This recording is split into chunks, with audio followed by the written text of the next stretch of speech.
नमस्कार दोस्तों, कैसे हैं आप लोग। पिछली क्लास को आप लोगों ने बहुत अच्छे से प्रमोट किया है, बड़े अच्छे अच्छे कमेंट्स दिए हैं, पढ़ करके बहुत अच्छा लगा। और हम कोशिश करेंगे कि आप जो हमसे उम्मीद कर रहे हैं उसे हम पूरा कर पाएँ। बच्चों, आप जो कर रहे हैं ये दुनिया का सबसे महत्वपूर्ण कार्य। किसी का सहयोग करना, इससे बड़ा कोई कार्य माना ही नहीं जाता है। आपके सहयोग से जब किसी को सुख मिलता है तो आपके लिए बड़ा फायदे का होता है। खैर, चलिए मुद्दे को आगे बढ़ाया जाए। तो बेटा टॉपिक तो वही रहेगा, बेसिक हिस्ट्री। उसमें आज अगली सीरीज को हम लोग लेंगे। तो जल्दी से आइए फट से हम रिकॉल कर ले कहाँ तक पॉइंट्स हुए थे, आज कौन सा पॉइंट्स हम लोग उसमें लेने चल रहे हैं। तो बेटा वही टॉपिक नंबर बेसिक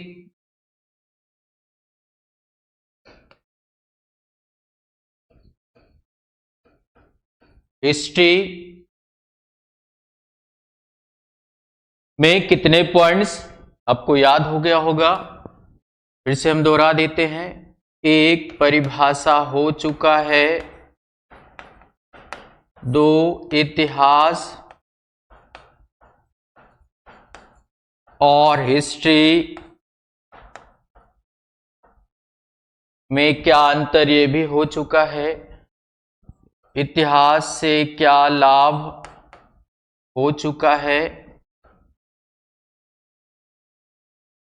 क्या लॉस हानि, ये भी हो चुका है। भारत में इतिहास लेखन का विकास, ये भी हो चुका है। अगला मुद्दा क्या है, भारत की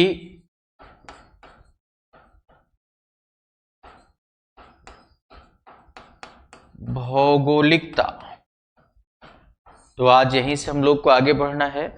इसमें अगला क्या है, भारत की अनेकता में एकता, जो अगली सीरीज होगी।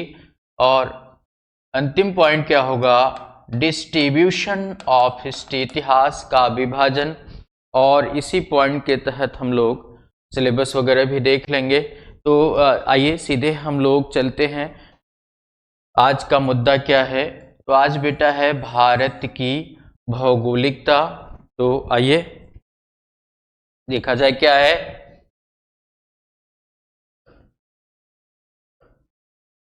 Geography of India.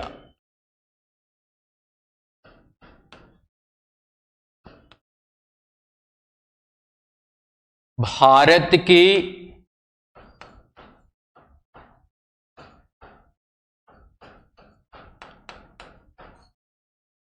भौगोलिकता। तो आपको लग रहा होगा तो भूगोल का मुद्दा है, इतिहास में क्या इसका महत्व। तो बेटा विषय भले अलग अलग पढ़े जाते हो, लेकिन जब उन्हें समझना होता है, समझाना होता है, तो लगभग सारे विषय कहीं ना कहीं एक ही मंच पर आ जाते हैं। तो इतिहास को अच्छे से समझने के लिए हमें कुछ भौगोलिकता भी पता होनी चाहिए अपने देश की। तो अगर हम बात करें कि भारत की भौगोलिकता, तो बेटा हम कह सकते हैं कि हमारे इतिहास के लिए या इतिहास को जानने समझने के लिए ये बहुत महत्वपूर्ण है, अति महत्वपूर्ण। जिसके तहत बेटा हम 3 पॉइंट पर चर्चा करेंगे। वो कौन कौन सा है, एक,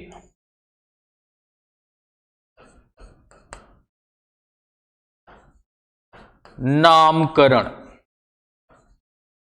नॉमेनक्लेचर, अर्थात इसमें हम लोग ये देखेंगे कि हमारे देश भारत को कितने नामों से जाना जाता है।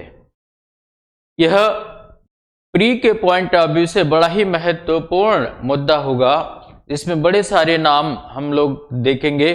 और अगर ये ना भी महत्वपूर्ण हो परीक्षा की दृष्टि से, तो भी हमको इसके बारे में पता होना चाहिए। कम से कम हम अपने देश के कितने नाम हैं वो तो पता ही होना चाहिए। तो इस तरीके से इसमें हम लोग देखेंगे कि हमारे देश को कितने नामों से जाना जाता है। दूसरा पॉइंट इसमें बेटा क्या होगा, सीमांकन, डिमार्केशन। यह भी बहुत महत्वपूर्ण है। दिख भले भूगोल का रहा है और भूगोल का है भी, लेकिन कुछ तो हमें अपने देश की भौगोलिकता पता होनी ही चाहिए, अर्थात इतिहास को समझने के लिए भी इसकी हमें जरूरत पड़ेगी। और इसमें बेटा अंतिम पॉइंट है जो हम लोग लेंगे, भारत का भौगोलिक विभाजन।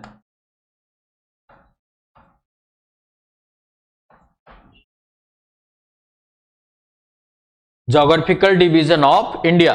तो इस तरीके से हम इस आज की सीरीज में बेसिक हिस्ट्री की जो तीसरी सीरीज है, इसमें हम लोग भारत की भौगोलिकता देखेंगे और इन 3 पॉइंट्स पर चर्चा करेंगे। तो आइए हम लोग सीधे चलते हैं आपको लेकर के पहले पॉइंट पर। पहला पॉइंट क्या है, नामकरण।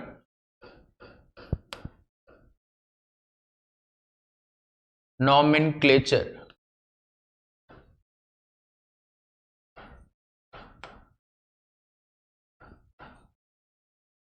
बहुत महत्वपूर्ण है, बहुत मजेदार टॉपिक भी है। तो देखते हैं कि हमारे देश को कितने नामों से जाना जाता है। तो बेटा अगर हम देखें तो कह सकते हैं कि जो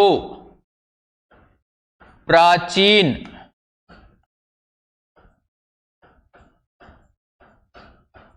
भारतीय संस्कृत और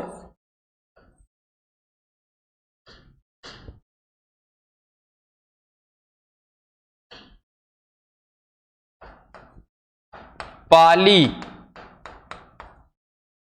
साहित्य में 5 क्षेत्रों का उल्लेख हुआ है। 5 क्षेत्र का भारत के लिए उल्लेख हुआ है। वो कौन कौन से हैं, तो बेटा ऐसे मैप में थोड़ा सा समझ लेंगे। 5 क्षेत्र कौन कौन से हैं, तो आप कह सकते हैं उदीच अर्थात उत्तर भारत, आप कह सकते हैं दक्षिणा पथ दक्षिणी भाग, प्राच्य पूर्वी भाग और प्रतीच्य पश्चिमी भाग। और बीच का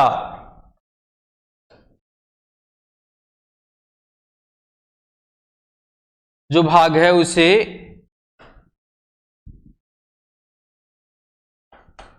मध्यम या मध्य भाग कहा गया है। और इसी के आधार पर वेनसांग ने, इसने चीनी यात्री था, वेनसांग ने इसे 5 इंडीज कहा। तो एक उल्लेख हुआ आपके नामकरण से कि प्राचीन भारतीय संस्कृत साहित्य, पाली साहित्य में हमारे देश के लिए 5 क्षेत्र उल्लेखित हैं। वो 5 क्षेत्र कौन से हैं, उत्तरी भाग के लिए उदीच्य, दक्षिणी भाग के लिए दक्षिणापथ, पूर्वी के लिए प्राच्य पूर्वी क्षेत्र और पश्चिमी के लिए प्रतीच्य शब्द का उल्लेख हुआ है। इसी 5 क्षेत्रों के आधार पर चीनी यात्री वेनसांग ने हमारे देश को 5 इंडीज का नाम दिया, एक नाम हुआ। आगे आइए और देखते देखते जाइए, बहुत मजा आएगा, बस सुनते भर जाइए। अगला बेटा नाम क्या है?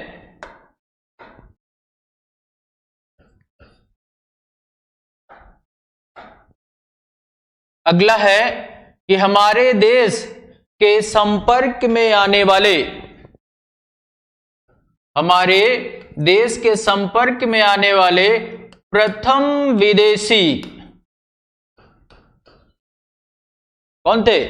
तो हमारे देश के संपर्क में आने वाले प्रथम विदेशी ईरानी थे। कौन थे? ईरानी। जो किस क्षेत्र के संपर्क में आए? तो ये बेटा ईरानी जो थे ये पश्चिमी सिंधु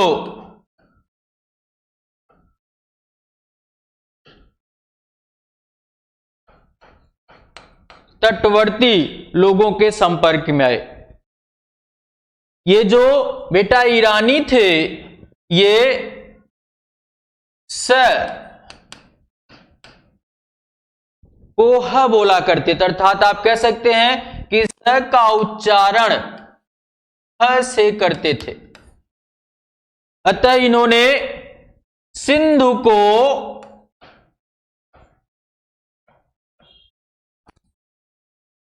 हिंदू कहकर पुकारा और इसी के नाम पर हमारे देश का एक नाम क्या पड़ा? हिंदुस्तान। मजेदार है ना? तो हिंदुस्तान हमारे देश का कैसे नाम पड़ा? तो हमारे देश के संपर्क में आने वाले जो पहले विदेशी थे वो ईरानी थे। जो किस क्षेत्र के संपर्क में आए? तो पश्चिमी सिंध तटवर्ती क्षेत्र के संपर्क में आए, जो स को ह बोला करते थे। अतः इन्होंने सिंध को हिंद बोला, इसी के नाम पर हमारे देश का एक नाम क्या पड़ा? हिंदुस्तान। अगला देखते हैं, हमारे देश के संपर्क में आने वाले दूसरे विदेशी कौन थे? तो आप देखिए, इससे यह भी समझ में आ रहा है कि जो हमारे संपर्क में आने वाले विदेशी हैं उनका क्या क्रम है। तो दूसरे विदेशी जो हमारे संपर्क में आए बेटा वो कौन थे? यूनानी। कौन थे? यूनानी। यूनानी सिंधु घाटी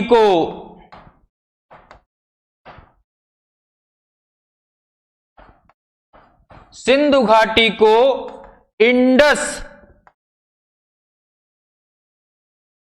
वैली कहकर पुकारा। इंडस वैली कहकर के पुकारा और इसी के नाम पर बेटा आपके देश का एक नाम क्या पड़ा? इंडिया। इसी आधार पर आपके देश का एक नाम क्या पड़ा? इंडिया। तो हिंदुस्तान कैसे पड़ा? ईरानियों के माध्यम से।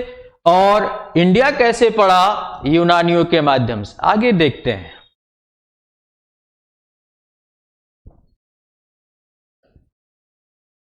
अशोक के अभिलेख में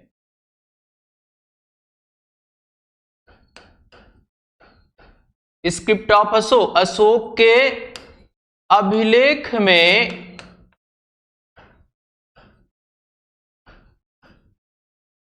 जम्बू वृक्ष, जामुन को कहा जाता था जम्बू वृक्ष के नाम पर हमारे देश का एक नाम क्या पड़ा? जम्बू द्वीप। तो अगर आपसे कहा जाए कि अशोक के अभिलेखों में हमारे देश का नाम क्या उल्लेखित है? तो जम्बूद्वीप। आगे आइए,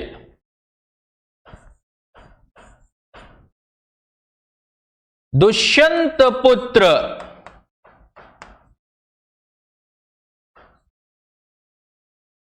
भरत, दुष्यंत पुत्र भरत के नाम पर हमारे देश का एक नाम क्या पड़ा? भारत। दुष्यंत पुत्र भरत के नाम पर एक नाम क्या पड़ा? भारत। तो 5 क्षेत्र फिर हम लोगों ने क्या देखा?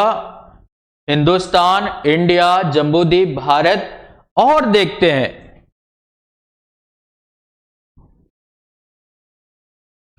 विष्णु पुराण।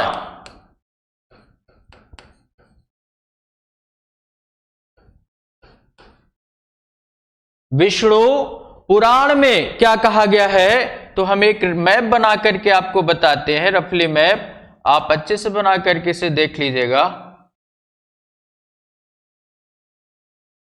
इसमें बेटा विष्णु पुराण में क्या कहा गया है कि ये महासागर, हिंद महासागर, लेकिन ध्यान से नाम नहीं कहा बताया गया है, केवल महासागर कहा गया है। महासागर से लेकर उत्तर में हिमालय,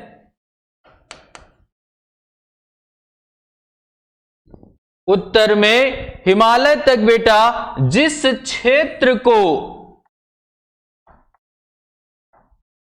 कल्पित किया गया है उसे भारत देश, और यहां के लोगों को, यहां की जनता को भारतवंशी कहा गया है। तो विष्णु पुराण में आप देख रहे हैं कि ये हमारे देश का नाम क्या दिखाई दे रहा है, भारत देश। अगला देखते बेटा कौटिल्य।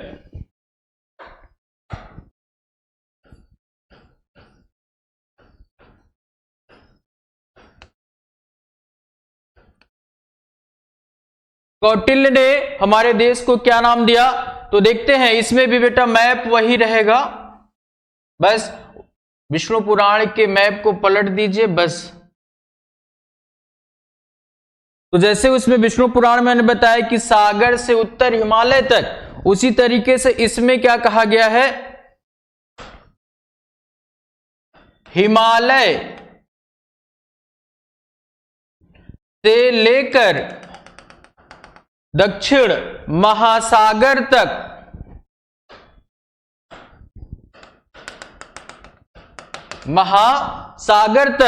के 1000 योजन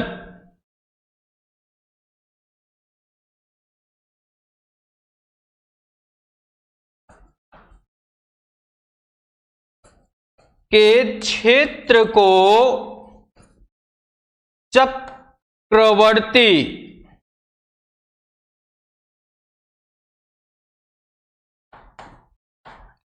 शासकों का क्षेत्र कहा गया है। तो कौटिल्य ने क्या कहा, हिमालय से लेकर के साउथ में कहा महासागर तक 1000 योजन क्षेत्र को क्या कहा गया है, चक्रवर्ती। आप अपने लिए जान ले कि एक योजन बराबर कितना होता है, तो एक योजन बराबर बेटा 8 मील होता है। कितना, 8 मील, और 1 मील बराबर 1.6 किलोमीटर। इसी से अपनी गणना आप कर लेंगे। तो इस तरीके से आप देख रहे हैं कि कौटिल्य में विष्णु पुराण के तरह से ही इसमें भी व्याख्या दी गई है कि हिमालय से लेकर के दक्षिण में महासागर तक 1000 योजन के क्षेत्र को क्या कहा गया है, चक्रवर्ती शासकों का क्षेत्र कहा गया है। आगे आते हैं, मजा आ रहा है, आगे आते हैं। आगे देखिए मनुस्मृति।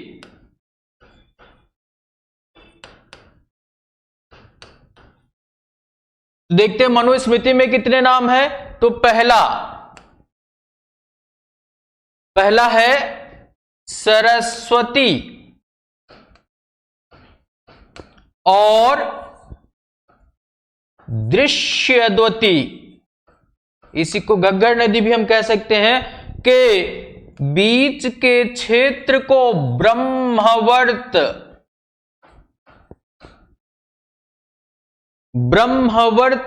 प्रदेश कहा गया है। दूसरा गंगा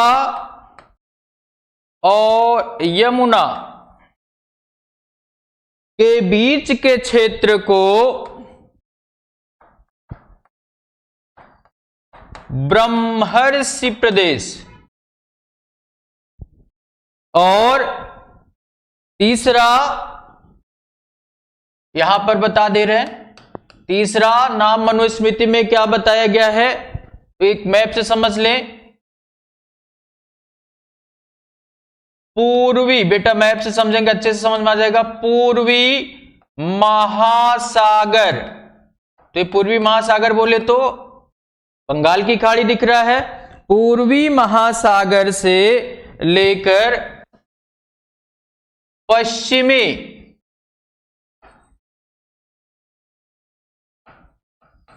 महासागर, तो जाहिर सी बात है कि पश्चिम हमारा कौन सा है, अरब है।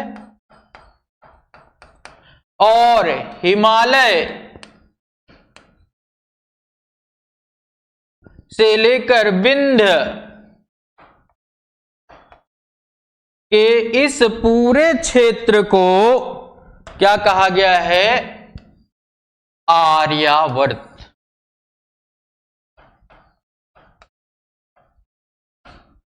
तो मनुस्मृति में हमने आपको कितने नाम बताए, एक सरस्वती दृश्योदती के बीच के ब्रह्मवर्त, दूसरा गंगा यमुना के बीच को ब्रह्मर्षि, और तीसरा आप देख रहे हैं कि पूर्वी महासागर से लेकर पश्चिमी महासागर और हिमालय से लेकर विंध्य के भूक्षेत्र को क्या कहा गया है, आर्यावर्त कहा गया है। बस इतना ही, एक और है, और भी है, आइए देखा जाए।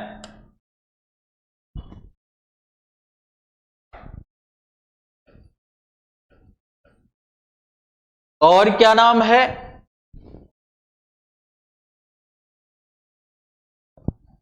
तो हमारे देश को सर्वप्रथम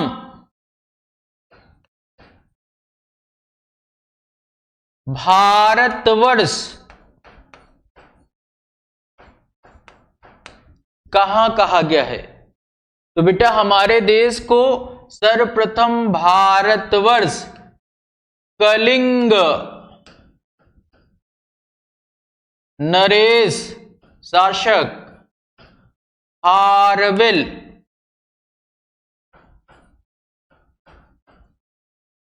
के हाथी गुफा अभिलेख में।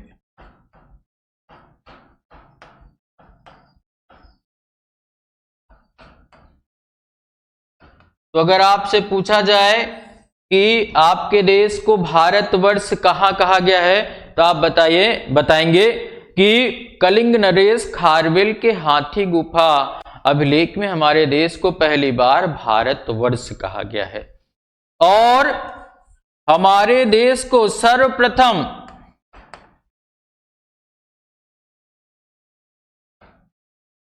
प्रदेश कहां कहा गया है, एक प्रदेश के रूप में, तो बेटा इसका उत्तर है पाणिनि के अष्टाध्यायी में। तो आपके देश को भारतवर्ष कहा गया, सॉरी प्रदेश कहां कहा गया है, तो पाणिनि के अष्टाध्यायी में। और क्या है आपके देश के बारे में, और क्या नाम हो सकता है, तो आप देखें बेटा जो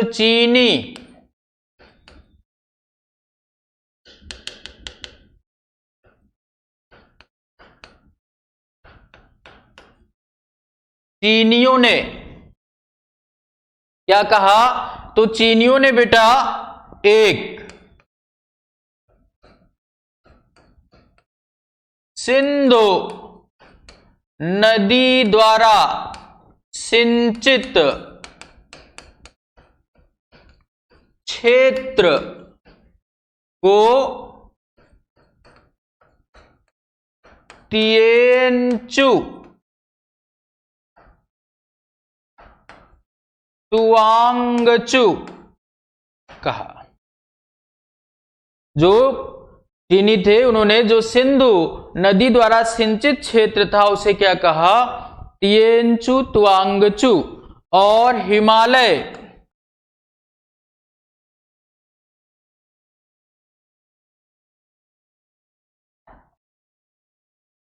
के लिए इन लोगों ने क्या कहा,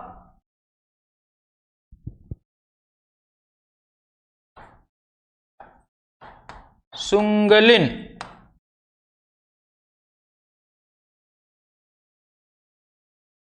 अगला है इसी चीनी यात्री एक चीनी यात्री कौन बता चुके पीछे, वेनसांग। इसने भारत को ब्राह्मणों का देश,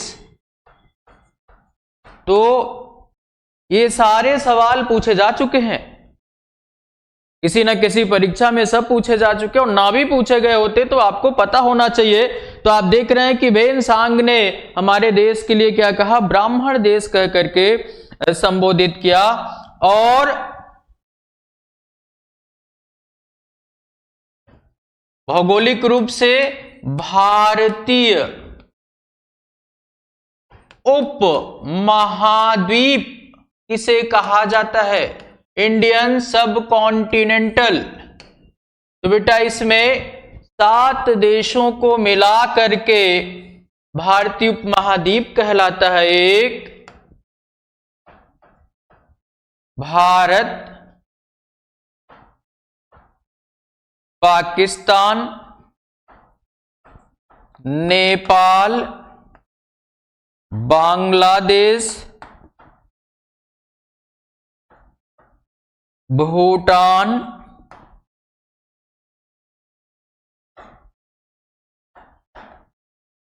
मालदीव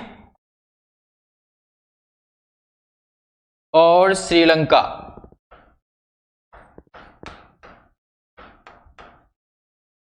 एक, दो, तीन, चार, 5, 6, 7, तो ये 7 देशों को मिलाकर के भौगोलिक रूप से क्या कहा जाता है, भारतीय उपमहाद्वीप, इंडियन सब कॉन्टिनेंटल।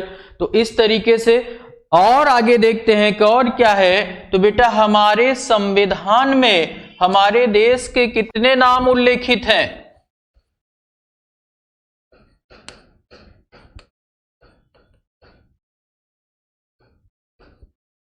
हमारे संविधान में हमारे देश का कितना नाम उल्लेखित है, तो 2। एक इंडिया, 2 भारत। और संविधान के आर्टिकल 1 में क्या कहा गया है, तो India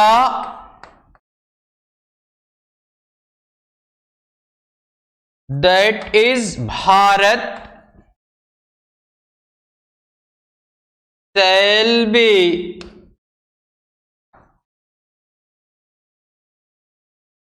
union of state. India अर्थात भारत राज्यों का एक संघ। तो बेटा इस तरीके से आपने पहला पॉइंट देखा जिसके तहत हमने आपको कई सारे नाम बताए, और ये महत्वपूर्ण था जो आपको जानना चाहिए था।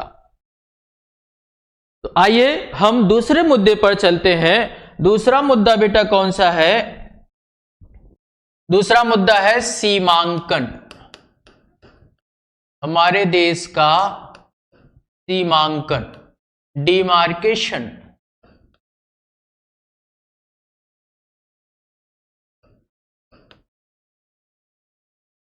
हमारे देश का सीमांकन। तो आइए मेरे साथ आप भी मैप बना लें।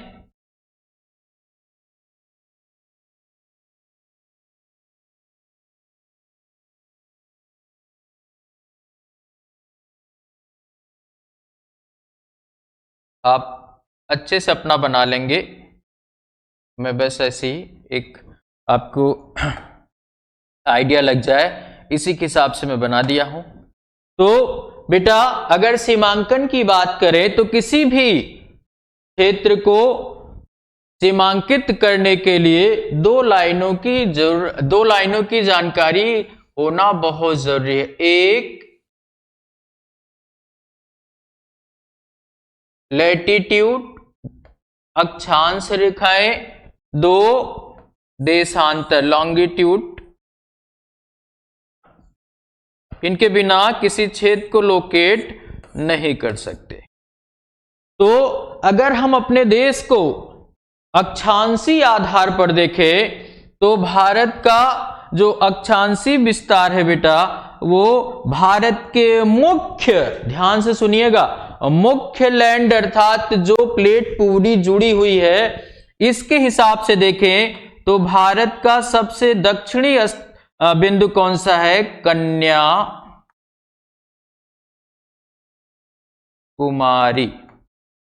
जो अक्षांशीय आधार पर इसका क्या लोकेशन है? तो 8 degree 4 minute, 8 degree 4 minute Kanyakumari है, जो कहां है? तमिलनाडु में। लेकिन अगर पूरे भारत के दक्षिणतम बिंदु की बात की जाए तो बेटा वो यहां मिलेगा, ये अंडमान निकोबार में। आपको पता होगा अंडमान निकोबार में, ये ग्रेट निकोबार। अब है कि नहीं ये, तो आपको पता होगा कि जब सुनामी आया था तो ये डूब गया। तो बेटा यहीं पर भारत का, ग्रेट निकोबार में भारत का, पूरे भारत का दक्षिणतम बिंदु है, वो कौन सा है? इंदिरा पॉइंट। यहां मैं लिख दे रहा हूं, आप देख लेंगे, इंदिरा पॉइंट। किस द्वीप का नाम है इंदिरा पॉइंट? ये भी पूछा जा चुका है। तो ये बेटा पिग्मेलियन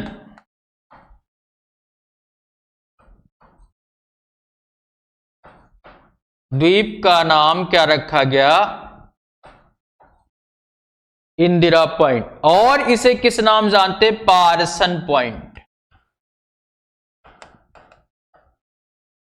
सब आपको भूगोल के हिसाब से पता होना चाहिए। तो बेटा भारत का जो दक्षिणतम बिंदु है, यदि भारत की बात की जाएगी तो इंदिरा पॉइंट हो जाएगा, जो ग्रेट निकोबार में है, जो अब डूब चुका है सुनामी के साथ। लेकिन अगर भारत के भूखंड के दक्षिणतम बिंदु की बात की जाए तो कन्याकुमारी होगा, जो तमिलनाडु में है, जिसे केप कमोरिन के नाम से भी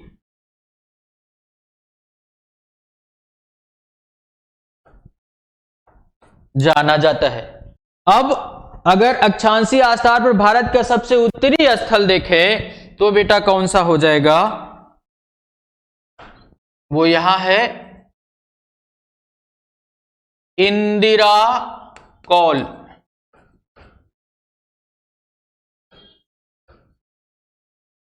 जो कहां है ये जानते रहे, अभी ये सवाल जरूर आ सकता है, लद्दाख में। इसका अक्षांशीय लोकेशन क्या है? 37 डिग्री 6 मिनट।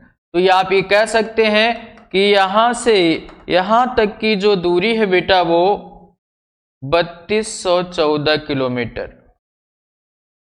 अब देशांतर आधार पर अपने देश को देखा जाए, क्या इसकी स्थिति है? तो देशांतर आधार पर अगर बेटा देखें तो जो भारत का, इसमें आता है ये हिस्सा, थोड़ा सा गड़बड़ है, देख लेंगे आप में। तो ये यहां पर है, इसमें इस पार्ट में है, समझ जाएंगे ना? ठीक है। तो ये गौर माता जो कहां है? गुजरात। गुजरात में राज क्रीक। इसका देशांतरी लोकेशन क्या है? 68 डिग्री 7 मिनट। और भारत का सबसे पूर्वी जो है वो कौन सा स्थल है? तो बेटा वो यहां पर है कि अरुणाचल प्रदेश में किबीथु। कौन सा है? किबीथु, जो वेलांग अरुणाचल प्रदेश में। इसका लोकेशन क्या है? तो ये है 97 डिग्री 25 मिनट। पूरब से पश्चिम से पूरब की दूरी कितनी है? 2933 किलोमीटर। जब ये देख रहे हैं तो इसी में थोड़ा सा और भी चीजें चिन्हित कर ले कि भारत की सबसे बड़ी सीमा किसके साथ मिलती है। तो ये बांग्लादेश दिख रहा है। आप अच्छे से मैप बना करके सारी बातें समझ लेंगे। यहां पर उतना स्पेस नहीं होता है, सारी बातें बहुत डिटेल में बताई जाए, इसलिए मैं बोलता सब जा रहा हूं। तो सबसे बड़ी सीमा भारत की किससे लगती? बांग्लादेश के साथ। बेटा वो कितनी है? तो 4096 किलोमीटर। दूसरी सबसे बड़ी सीमा किसके साथ लगती है? तो चाइना के साथ, जिसे मैकमोहन रेखा। भारत चाइना को अलग करने वाली रेखा कौन सी? मैकमोहन, जो कितनी? ये 3488 किलोमीटर है। तीसरे पर कौन आता है? तो रेडक्लिफ है, जिसकी लंबाई कितनी है? 3323 किलोमीटर। और सबसे छोटी सीमा भारत की किसके साथ है? डूरंड, जो भारत अफगानिस्तान के बीच की सीमा है, जो ओनली 106 किलोमीटर, 106 किलोमीटर है। उसी तरह से यहाँ जो तिब्बत है उसके साथ हमारी सीमा 699 किलोमीटर की है। ठीक है, तो इस तरीके से, खैर, तो इस तरीके से बेटा आप देख पा रहे हैं कि, और यहां पर एक चीज रह गया, ये है पाक जलसंधि, जो भारत श्रीलंका के बीच है, ये जानते रहेंगे। तो इस तरीके से बेटा ये आपका सीमांकन है। इसे अगर और स्पष्ट रूप से हम लोग थोड़ा सा देख ले, तो भारत का जो अक्षांशीय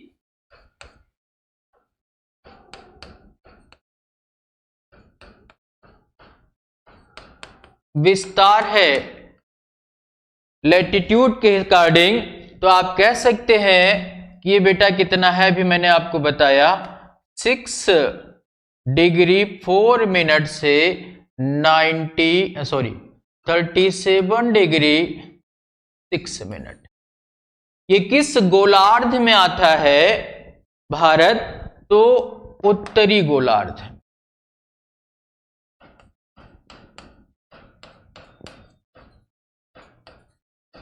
नॉर्दर्न हेमिस्फीयर में। और बेटा देशांतरी आधार पर अगर हम बात करें, देशांतरी विस्तार, तो देशांतरी विस्तार पर हम देखें तो क्या है? 68 डिग्री 7 मिनट से 97 डिग्री 25 मिनट। ये किस गोलार्ध में आता है? तो ईस्टर्न हेमिस्फीयर अर्थात पूर्वी गोलार्ध में आता है।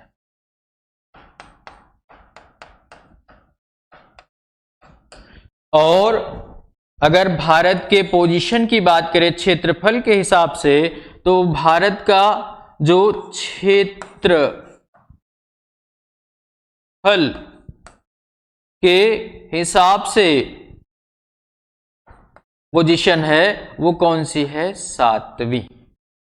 तो कौन कौन से? तो पहले पर कौन आता है? रूस,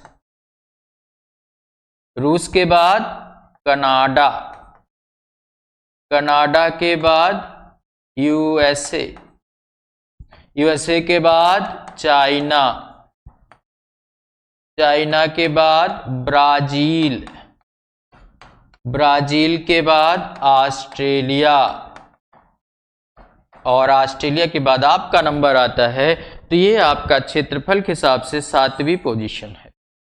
तो बेटा इस तरीके से आपने देखा कि आपके देश का ये सीमांकन, यहां से भी लगभग सारे सवाल आए हैं। अब आइए आपको अंतिम पॉइंट पर लेके चलते हैं। अंतिम पॉइंट क्या है? भारत का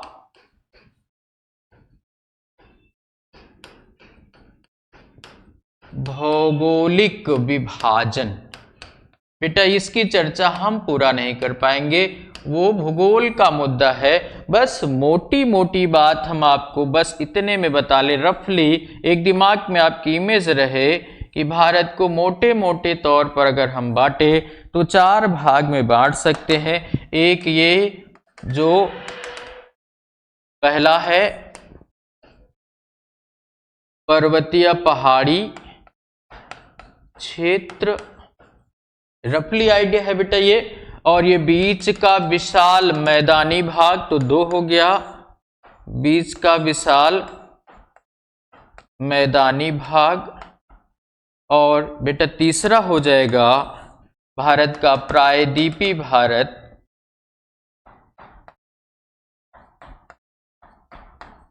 और 4 हो जाएगा जो शेष भारत है, इधर अंडमान निकोबार लक्षद्वीप। तो बेटा ये आपका पूरा मुद्दा रहा जो हम लोग क्या देखे इतिहास बेसिक हिस्ट्री में कि भारत की भौगोलिकता, और इस भौगोलिकता से हम लोगों ने 3 पॉइंट्स पर डिस्कस किया। मुझे लगता है कि इस क्लास से आपको प्री में बहुत सारे सवाल मिलेंगे। तो बस इस सीरीज में आज इतना ही।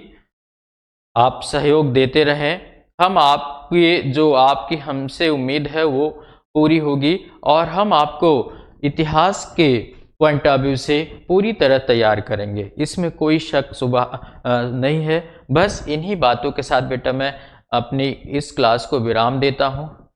ओके, अगली क्लास में फिर मुलाकात होगी। धन्यवाद।